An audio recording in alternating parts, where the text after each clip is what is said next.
Un 8 de agosto de 1990 se realizó el ajuste económico más dramático de nuestra historia. Es así que la lata de leche evaporada que hoy costaba en la calle 120.000 intis, costará a partir de mañana 330.000 intis. El pan francés, que esta tarde costaba 9.000 intis, costará a partir de mañana 25.000 intis. Que Dios nos ayude. El denominado Fujishock ocurrió durante el gobierno de Alberto Fujimori, pese a que en su campaña electoral aseguró que no aplicaría un shock económico. Rechazamos totalmente estas pretensiones en defensa del pueblo peruano, pero sin el shock, con la misma firmeza con que rechazamos, repito, el brutal shock económico. Sin embargo, Alberto Fujimori cambió de opinión y dejó de lado las propuestas de sus asesores, los cuales planeaban sanear progresivamente la ya quebrada economía, que no tenía opciones para préstamos internacionales. Precios como el galón de gasolina de 84 octanos, que pasó de 21.000 intis a 675.000 intis, 30 veces más. La lata de leche pasó de 120.000 intis a 330.000 intis. Luego del tan temido shock económico, ocurrió lo esperado, la liberación de precios, el cual disparó el costo de muchos productos de primera necesidad para las familias peruanas. Para Marco Antonio Ortiz, investigador y profesor del Centro de Investigación de la Universidad del Pacífico, especialista en tipo de cambio, la aplicación de estas medidas no fueron más que un duro golpe para la economía peruana. Hay que recordar que la inflación es el crecimiento, la tasa de crecimiento de los precios. Un paquetazo es que los precios suban de golpe, pero luego de esa subida se mantengan estables.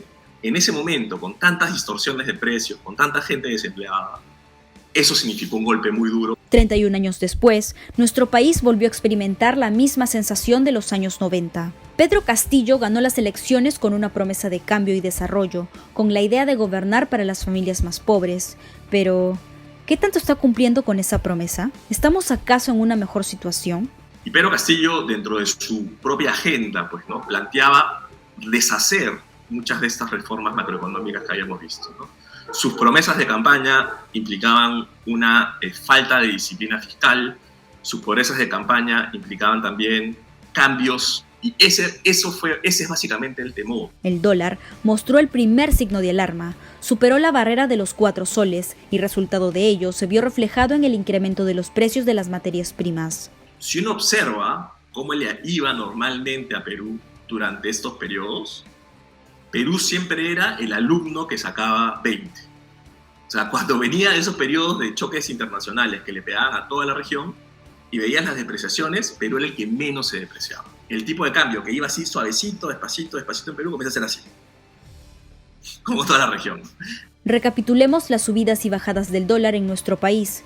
Desde el gobierno de Pedro Castillo, el 28 de julio, la moneda estadounidense se cotizaba a 3.92 soles. 2 días después, pasó a costar 4.04 soles. En agosto, llegó a 4.11 soles. Septiembre fue el mes en donde se experimentó el mayor alza del dólar al cotizarse a 4.13 soles. Para fines de octubre, volvió a la baja con 3.99 soles.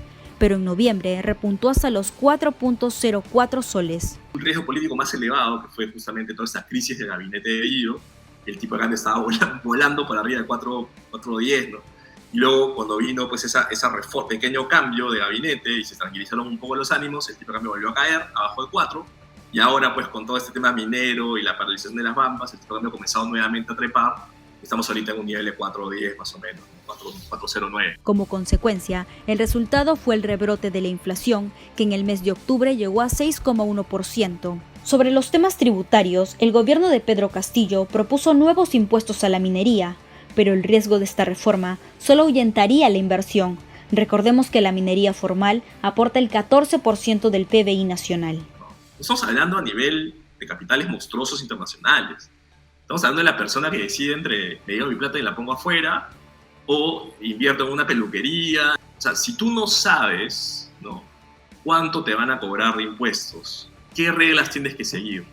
Si tú piensas que cualquier día de la semana viene el gobierno y te dice te cierro tu empresa porque me da la gana, entonces obviamente ese miedo, ¿no?, te lleva a ti a no invertir. Sobre el impuesto a los ricos, el gobierno apunta principalmente a las rentas altas, con ingresos de más de 300.000 soles al año, a las mineras con grandes ganancias y a las empresas que mantienen millonarias deudas tributarias e incluso a las plataformas de streaming. El costo del pan no es porque ha llegado Pedro Castillo al gobierno. El costo de la subida del dólar no es porque haya llegado un hijo del pueblo al gobierno. No solo la figura de Pedro Castillo y su modelo de gobierno ha hecho que la canasta básica familiar sufra variaciones, sino que también está el tema de las variaciones de materias primas a nivel internacional, como fue el caso del petróleo. El petróleo dejó de ser demandado.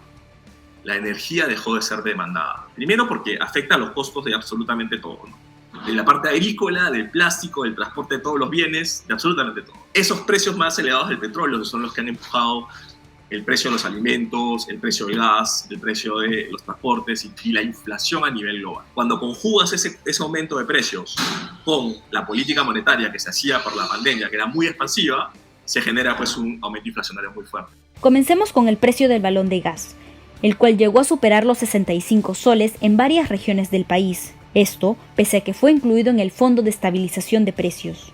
El valor del pollo fluctúa entre los 8 y 10 soles el kilo en los mercados minoristas. El aceite vegetal subió un 16.6%. El precio del pan se incrementó en el mes de agosto debido a que los insumos para elaborarlo también subieron de precio. El INEI reportó en los últimos meses un incremento en los precios de la canasta básica familiar de 0.52% solo en Lima metropolitana. Cuando tenemos esos precios, ¿no? Precio del balón de gas, precio del pollo, ¿no? Precio del pan, ¿no? Que es el trigo, observamos inflaciones más allá de ese 6%, observamos inflaciones de 2 dígitos, 13%, 16%, 19%. Entonces, luego cuando observamos cómo está compuesta la canasta de los peruanos por diferentes niveles de ingreso, la gente más pobre, la gente más cercana a la línea de pobreza en Perú, consume una proporción más alta de su ingreso en energía y en alimentos. Un estudio de Apoyo Consultoría estima que al cierre del año la inflación de los alimentos aumentaría en 5,5%. Esto significa que la canasta básica de alimentos para una familia de 4 personas subiría a 806 soles. Si bien desde algunos espacios como el Ministerio de Economía y Finanzas se ha tratado de dar algunos mensajes más tranquilizadores, las declaraciones de Pedro Castillo han hecho imposible ver hacia dónde se dirige el gobierno. Un acierto del gobierno ha sido tratar de presentar una propuesta razonable de presupuesto público para el 2022 en el Congreso, junto con tratar de restablecer reglas fiscales, pero no deja de preocupar que estamos en un contexto en el que el gobierno puede estar pecando de optimista sobre cuáles van a ser las características económicas que se nos vienen para el 2022. Entonces, el presupuesto se mantiene de una manera muy pasiva en Perú, o sea, no hay como indicadores de desempeño, de resultado, de efectividad, de eficiencia, que digan vamos a dedicar más dinero a esto, más dinero a lo otro, ¿no? Entonces es un presupuesto que aguanta, las cifras aguantan porque, como mencionaba, el precio del cobre está alto, eso ya está generando aumentos importantes en la recaudación de manera pasiva, porque recordamos que la minería es uno de los sectores que más impuestos paga proporcional a su ingreso. Lo más alarmante de la gestión de Pedro Castillo fue la caída de las expectativas económicas en el 2022 y 2023. ¿Qué está pasando? La incertidumbre de la que mencionábamos está matando esa inversión por negocios nuevos, esa reapertura de negocios, esa visión empresarial, y eso es lo que está generando que el empleo esté todavía bastante atrás del PBI. Recordemos de que las empresas formales, también informales, pero las empresas que más emplean gente son las empresas de los sectores de servicios. Especialistas proyectan una contracción marcada de la inversión privada para el 2022, y esto se traduciría en menos empleo, que hoy por hoy es la variable más delicada para millones de familias en un contexto de reactivación económica.